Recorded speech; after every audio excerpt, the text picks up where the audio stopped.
अस्सलाम वालेकुम। आज मैं आपके साथ सेवइयों की ऐसी रेसिपी शेयर करने जा रही हूँ कि इंशाल्लाह जो रेसिपी आप जब बनाएंगे तो आपको बिल्कुल अलग सी लगेगी और बहुत टेस्टी और बहुत इजी है, लेकिन खाने में बहुत ही ज़्यादा मज़ेदार। तो आप लोग ज़रूर इस रेसिपी को ट्राई कीजिएगा। और ये रेसिपी से मैंने बहुत दफ़ा बनाई है और बहुत लोगों को पसंद आई है, तो आप लोग भी इसको ज़रूर ट्राई कीजिएगा। तो बनारसी सेवइयाँ बनाने के लिए हमने 250 ग्राम सेवइयाँ लेनी है, यानी कि 2 पैकेट। और इनको हमने अच्छा सा ज़रा तोड़ लेना है। पहले तो हम पैकेट के अंदर ही ऐसे करेंगे कि ये टूट जाए।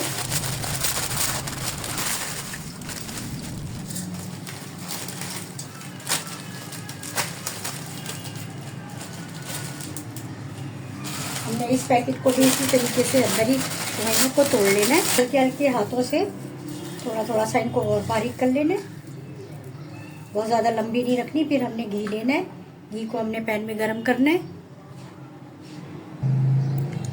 4 से 5 चम्मच हमने घी लेना है, इसको हमने गरम कर लेना है।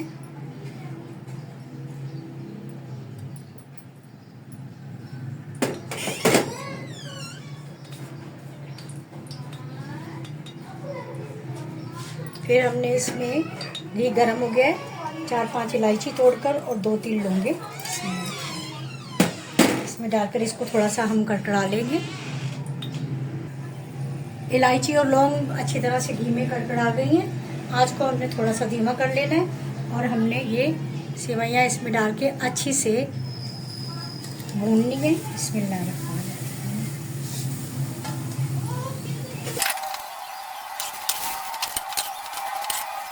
सेवइयों को हमने इतनी देर भूनना है कि लाइट सा गोल्डन ब्राउन हो जाए अच्छा सा, और सेवइयों की खुशबू खूब अच्छी सी आने लगे। हो गया है, अब बस अब हमने चूल्हा बंद कर देना है। अब हमने एक पैन लेना है अलहदा से, उसमें हमने 1 कप पानी डालना है और हमने तकरीबन 100 ग्राम चीनी लेनी है।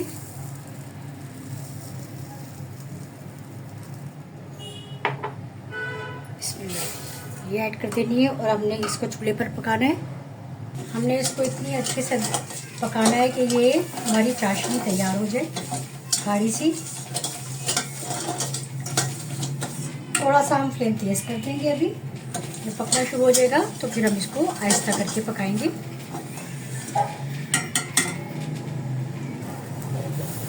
देखिए चीनी सारी जो है वो पानी में डिज़ोल्व हो गई है। बस हमें इसको 3 तार और 2 तार की चाशनी नहीं बनानी, बल्कि हमने सिर्फ चीनी को इसमें इतना पकाना है कि चीनी डिज़ोल्व हो जाए और ये अच्छी सी गाढ़ी हो जाए।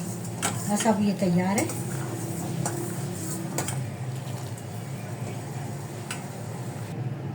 सेवइयों को हमने दोबारा से चूल्हे पर रखना है और हमने इसमें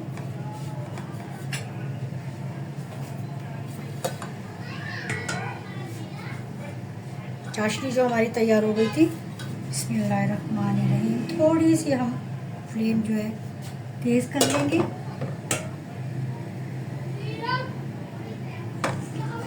और इसको आहिस्ता आहिस्ता से इसमें ऐड करेंगे।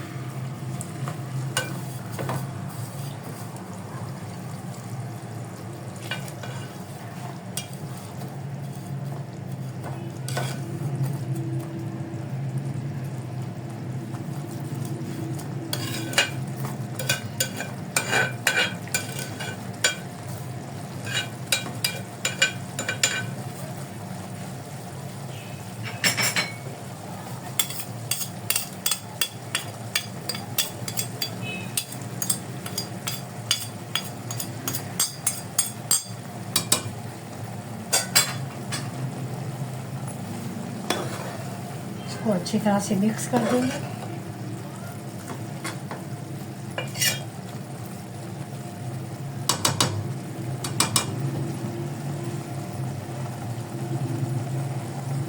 अब हमने ये हमारा पिसा हुआ नारियल है जो हमने इसमें ऐड करना है।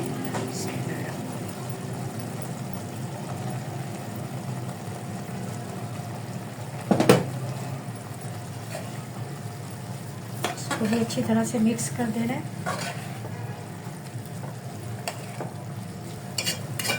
बस अब हमने आँच को बिल्कुल धीमा कर देना है और इसको पकने देना है।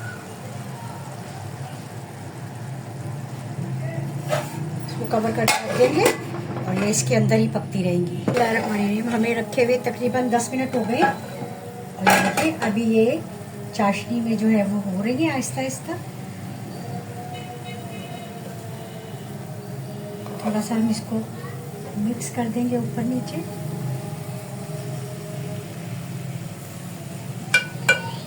बस धीमी धीमी आंच पर हमने इसको अभी 10-15 मिनट और पकने देने, फिर ये तैयार हो जाएगी। बिस्मिल्लाहिर्रहमानिर्रहीम। ये देखें बनारसी सेवइयाँ हमारी तैयार हो गई। अब हमने थोड़ा सा इसमें चूड़ा शामिल कर दिया है। बस थोड़ी सी हमने अब आंच तेज किया है नीचे इसके, ताकि ये नीचे से क्रिस्पी हो जाए।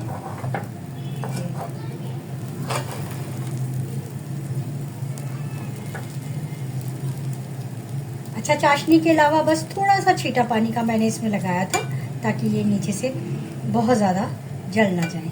तो ये अब हमारी हो गई है तैयार।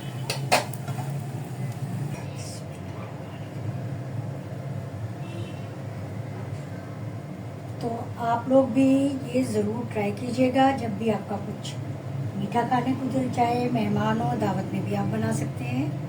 तो ये बहुत मज़े की रेसिपी है बनारसी सेवइयों की, आप लोग बनाएं। और ऊपर से हमने इसको गार्निश करना है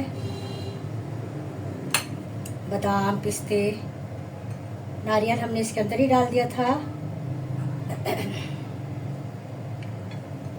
कि ये बनारसी सेवइयाँ हैं। तो हमने इसको ऊपर वर्क भी लगाएंगे, चांदी का वर्क भी। हमने इसमें खोया भी ऐड करना है, क्योंकि खोए के साथ तो ये इनका टेस्ट और भी मज़े का हो जाएगा। ज़रूर ट्राई कीजिएगा, इंशाल्लाह आपको ये रेसिपी ज़रूर पसंद आएगी। अपनी दावतों में बनाएं, जब भी मीठा खाने का दिल चाहे तो बनारसी सेवइयों की रेसिपी ज़रूर ट्राई कीजिएगा। तो इंशाल्लाह नई रेसिपी के साथ फिर मिलूँगी। अल्लाह हाफ़िज़।